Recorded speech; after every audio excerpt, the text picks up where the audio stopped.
আজি অসম সাহিত্য সভাৰ সপ্ততি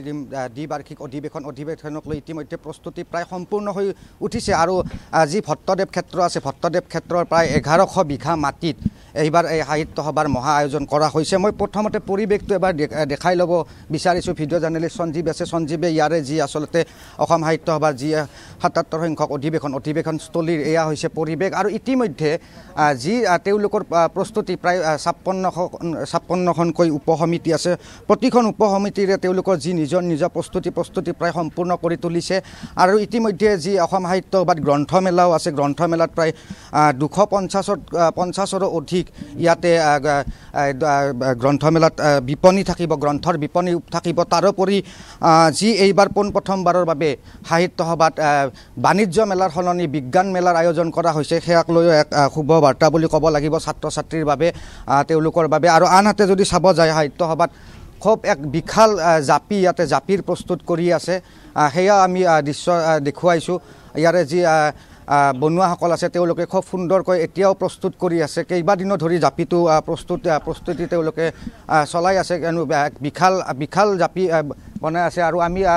সাহিত্য সভাৰ অধিৱেশনত থকা ইয়াৰে আয়োজক কমিটি আছে, তেওঁলোকৰ সৈতে মন্তব্য ল'বলৈ চেষ্টা কৰিম।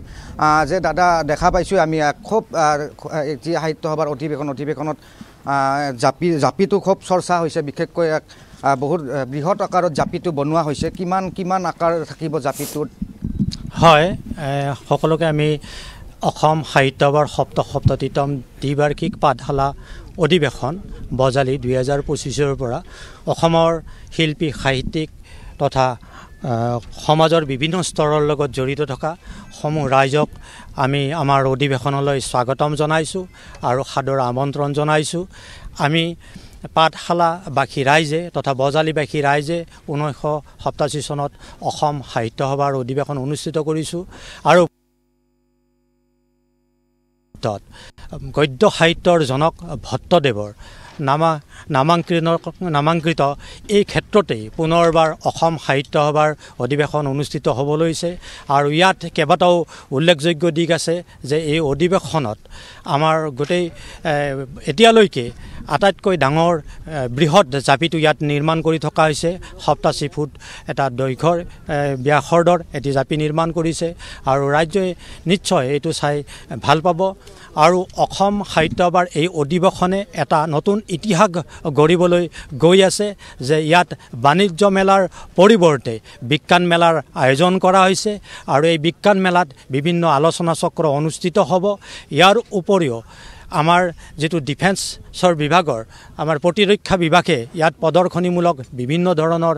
ব্যৱস্থা কৰিছে আৰু ইয়াত তাৰকাগৃহৰো আয়োজন কৰা হৈছে। ইয়াৰ উপৰিও বজালীৰ বিভিন্ন থলুৱা উদ্যোগীসকলৰ দ্বাৰাই বজালী হাট স্থাপনৰো ইয়াত ব্যৱস্থা কৰা হৈছে। আৰু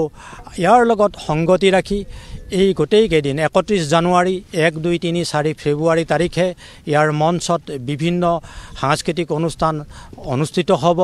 কবি সন্মিলনে এটি ব্যতিক্ৰমী আয়োজন কৰিব লৈছে, বাটৰ কবিতা পাঠ, ইয়াৰ লগতে কবি সন্মিলন অনুষ্ঠিত হ'ব। আটাইকেইটা উপসমিতি প্ৰায় 55খন উপসমিতিয়ে দিনে নিশাই এই অধিৱেশনখন সাফল্যমণ্ডিত কৰাৰ বাবে লাগি গৈছে আৰু ইয়াৰ বজালীভাষী ৰাইজেও অকুণ্ঠ সহায় সহযোগিতা আগবঢ়াইছে। আমি আশা কৰিম অসমৰ সাহিত্য সংস্কৃতিৰ যিসকলে ৰস পান কৰি নিজকে ধন্য মনাৰ সুযোগ ল'ব চেষ্টা কৰি আছে তেখেতসকলক আমি সানুনয় অনুৰোধ জনাম, সকলোৱে এই অধিৱেশনখনত সহযোগ কৰক, উপস্থিত থাকি সাফল্যমণ্ডিত কৰি তোলক। ধন্যবাদ জনাইছোঁ। মই আৰু নিশ্চিতভাৱে ক'ব লাগিব এঞ্জেলা চাওক, এইবাৰ পোনপ্ৰথমবাৰৰ বাবে যিহেতু সাহিত্য সভাত বাণিজ্য মেলাৰ সলনি বিজ্ঞান মেলাৰ আয়োজন কৰা হৈছে, তাক লৈও বিশেষ চৰ্চা হৈছে, কিয়নো বিজ্ঞান মেলা পোনপ্ৰথমবাৰৰ বাবে এইবাৰ বিজ্ঞান মেলাৰ আয়োজন কৰা হৈছে। আৰু সকলোৱে একমুখে কৈছে বিজ্ঞান মেলাৰ বাবে ছাত্ৰ ছাত্ৰীসকল যি থাকিব তেওঁলোক যথেষ্ট উপকৃত হ'ব। তাৰো উপৰি ক'ব লাগিব প্ৰতিৰক্ষা বিভাগৰো কেইবাটাও বিভাগে ইয়াত বিশেষ প্ৰদৰ্শনীৰ ব্যৱস্থা কৰিব, যি আমাৰ প্ৰতিৰক্ষা বিভাগৰ আৰ্মিৰ ছেক্টৰৰ যিসমূহ আচলতে ডিফেন্সৰ যি থাকে সেইবিলাক ইয়াতে দেখুৱাৰ চেষ্টা কৰিব। তাৰ উপৰি যি কবি সন্মিলনৰ ইয়াতে আয়োজন কৰা হৈছে, যিহেতু 31 জানুৱাৰীৰ পৰা 4 ফেব্ৰুৱাৰীলৈ 5 দিনীয়াকৈ অনুষ্ঠিত হ'ব। 5 দিনে ইয়াত কবিতাৰ এক বিশেষ আয়োজন কৰা হৈছে, প্ৰতিদিনে ইয়াত কবিতা আবৃত্তিৰ এক আয়োজন কৰা হৈছে। তাৰো ওপৰেদি চাব যে আমি উল্লেখ কৰিছোঁৱে যে অধিক গ্ৰন্থ থাকিব আৰু সমান্তৰালভাৱে ইয়াতে যিহেতু এইবাৰ পাঠশালাত অধিৱেশন হ'ব পাঠশালাৰ বাবে ইয়াত বজালী ঘাট বুলি তেওঁলোকৰ নিজাববীয়াকৈ এক খুব সুব্যৱস্থা কৰা হৈছে আমি কথা পাতিম কেইবাগৰাকীও লোক আছে ইয়াত আদৰণীয় সমিতিৰ মিন্ময় আছে মিন্ময় খুব সুন্দৰকৈ ইয়াতে বজালী হাট বুলি এখন ইয়াতে এয়া কৰা হৈছে তাত কি থাকিব আপোনালোকৰ বজালীৰ যিখিনি থলুৱা খাদ্য আছে সেই খাদ্য সম্ভাৰসমূহ ইয়াতে ব্যৱস্থা কৰা হৈছে লগতে বাণিজ্য মেলাৰ পৰিৱৰ্তে বিজ্ঞান প্ৰযুক্তিৰ এখন সেই থাকিব লগতে যি মই সংবাদ ব্যৱস্থাপনা সমিতিৰ আছোঁ সম্পাদক হিচাপে আৰু যিসকল সাংবাদিক আহিব সেই সকল সাংবাদিকৰ বাবে আমি ইয়াত আটক ধুনীয়াকৈ অস্থায়ীভাৱে কাৰ্যালয় নিৰ্মাণ কৰিছোঁ কবি সন্মিলনৰ কাৰণে এখন গাঁৱলীয়া পৰিৱেশ এটা দিয়া হৈছে য'ত কবিসকলে তাত কবিতা আবৃত্তি কৰিব পাৰিব বিভিন্ন কাৰ্যসূচী ৰখা হৈছে আৰু এনেদৰে যিহেতু মাজত আৰু কেইটামান দিন বাকী আছে সকলো প্ৰত্যেকখন উপসমিতিয়ে ইতিমধ্যে কামসমূহ নিষ্ঠা সহকাৰে কৰি আছে আৰু এনেদৰে সাজু হোৱা দেখিবলৈ পোৱা গৈছে ধন্যবাদ জনাইছোঁ মিন্ময়ক আৰু চাওক এনেদৰে এতিয়া প্ৰস্তুতি প্ৰায় তুংগত আৰু প্ৰস্তুতি প্ৰায় সম্পূৰ্ণ বুলিয়ে ক'ব লাগিব ইতিমধ্যে এই আজি ভট্টদেৱ ক্ষেত্ৰ আছে ভট্টদেৱ ক্ষেত্ৰৰ 1100কৈ বিঘা মাটিত এইবাৰ অসম সাহিত্য সভাৰ এই যি অধিৱেশনক লৈ বজালীবাসীৰ লগতে সমগ্ৰ অসমবাসীয়ে আচলতে উৎসাহিত হৈ আছে আৰু আমি উল্লেখ কৰিছোঁৱেই যে ইয়াতে বিভিন্ন ক্ষেত্ৰৰ বিভিন্ন আলোচনা চক্ৰ চলিব প্ৰতিদিনে কবি সন্মিলন বিজ্ঞান মেলা এইবাৰ আৰু পুনৰ কৈছোঁ আমি বিজ্ঞান মেলাক লৈ বিশেষকৈ ইয়াত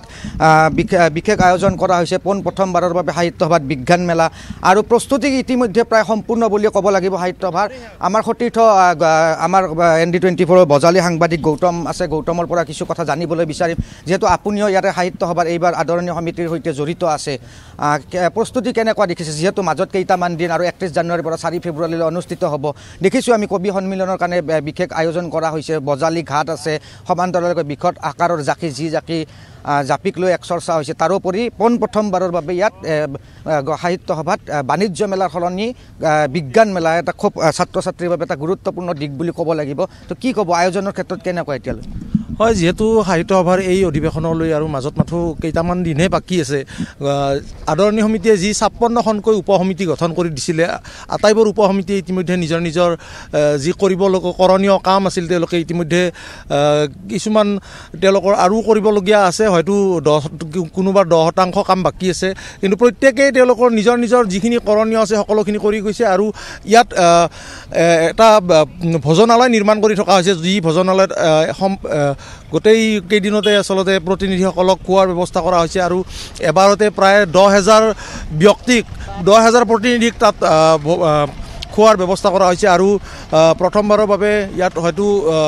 মাছো থাকিব মাংসও থাকিব তেনেদৰে তেওঁলোকে যি খাদ্যৰ উপসমিতি আছে তেওঁলোকে আমাক জানিবলৈ দিছে আৰু তাৰ ওচৰতে আছে আপোনাৰ বজালী হাট যি বজালী হাটত আচলতে কেৱল মাত্ৰ বজালীত উৎপাদিত সা সামগ্ৰী তাত ক্ৰয় বিক্ৰয় কৰা হ'ব আৰু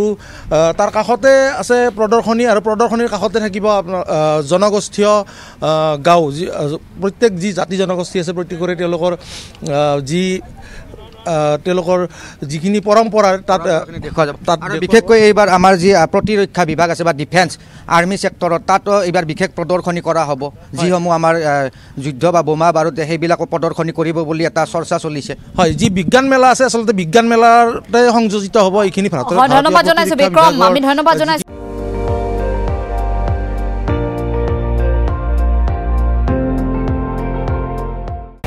আপুনি চাই আছে ND24 সৰ্বশ্ৰেষ্ঠ নহয় সৰ্বোত্তমৰ দৌৰা